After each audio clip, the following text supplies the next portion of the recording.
लोकसभा चुनाव 2024 के अंतिम चरणों का मतदान संपन्न हो गया है। चुनाव संपन्न होने के बाद एग्जिट पोल के सर्वे भी अब सामने आने लगे हैं।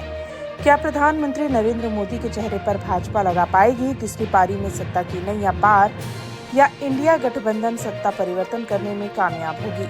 सभी सर्वे का अनुमान हम आपको बताएंगे। बने रहिए इस वीडियो में और चैनल को सब्सक्राइब जरूर कर लें। इससे पहले कि हम आपको पूरे देश में एग्जिट पोल के नतीजे बताएं, आपको बता दें कि एग्जिट पोल में सबसे पहले ये बड़ा अनुमान लगाया गया है कि सत्तारूढ़ एनडीए गठबंधन इस बार तमिलनाडु और केरल में पहली बार अपना खाता खोल सकता है। इसके साथ ही एनडीए को कर्नाटक में फिर से एक तरफा जीत हासिल करने का भी अनुमान जताया गया है।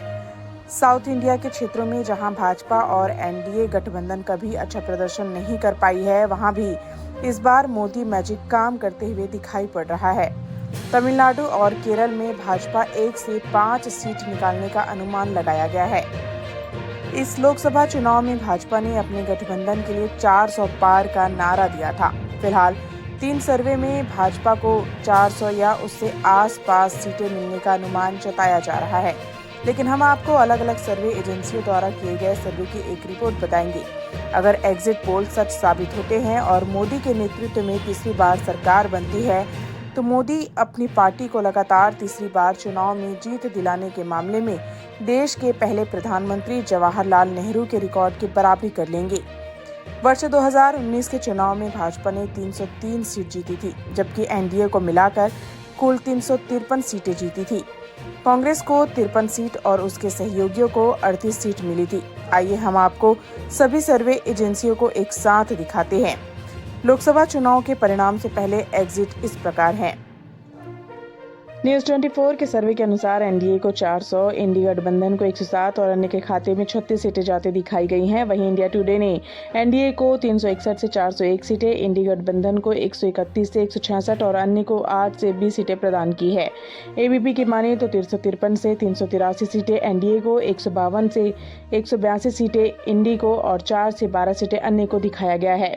इंडिया टीवी के अनुसार 371 से 401 सीटें एनडीए को, 109 से 139 सीटें इंडी को और 10 से 20 सीटें अदर्स को दिया गया है। टीवी 9 के अनुसार 342 सीटें एनडीए को, 166 सीटें इंडी को और 35 सीट अन्य के खाते में दिखाया गया है।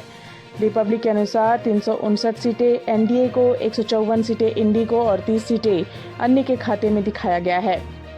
जन की बात के अनुसार 362 से 392 सीटें एनडीए को, 141 से 161 सीटें इंडी को और 10 से 20 सीटें अन्य के खाते में दिखाया गया है। वहीं रिपब्लिक की माने तो 353 से 368 सीटें एनडीए को, 118 से 135 सीटें इंडी को और 43 से 48 सीटें अन्य के खाते में जाते दिखाया गया है। टाइम्स नाउ के अनुसार 358 सीटें एनडीए को, 152 सीटें इंडी को और 33 सीटें अन्य के खाते में दिखाया गया है। इंडिया न्यूज़ के अनुसार 371 सीटें एनडीए को, 125 सीटें इंडी को और 47 सीटें अन्य के खाते में जाते दिखाया गया है। न्यूज़ नेशन की माने तो 342 से 378 सीटें एनडीए को, 153 से 169 सीटें इंडी को और 21 से 23 सीटें अन्य के खाते में जाते दिखाया गया है। बने रहिए समाचार मित्र के साथ और चैनल को सब्सक्राइब करना ना भूलें।